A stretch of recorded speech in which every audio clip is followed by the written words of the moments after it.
צפוי לצאת בשבוע הבא לפגישות בארצות הברית עם נשיא ארצות הברית דונלד טראמפ, עם סגן הנשיא ונס, עם מזכיר המדינה והיועץ לביטחון לאומי מרקו רוביו, עם שר ההגנה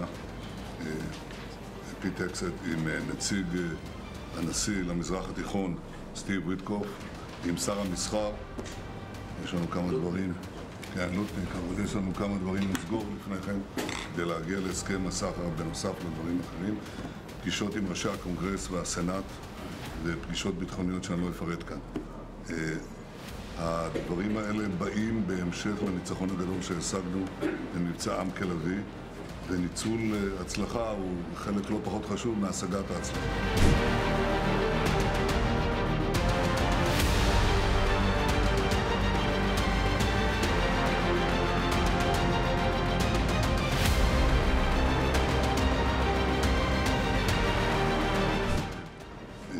אני חושב שיש ערך גדול בזה שהייתה התלכדות כוחות כאן.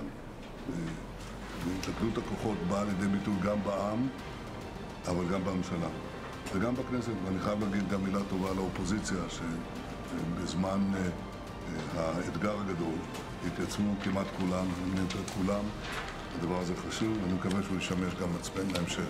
בכל מקרה, תודתי נתונה לכל אחד ואחד מכם על שיתוף הפעולה יוצא מן הכלל ועל העבודה המצוינת. תודה רבה לכם.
Make informed decisions with comprehensive analysis on the go.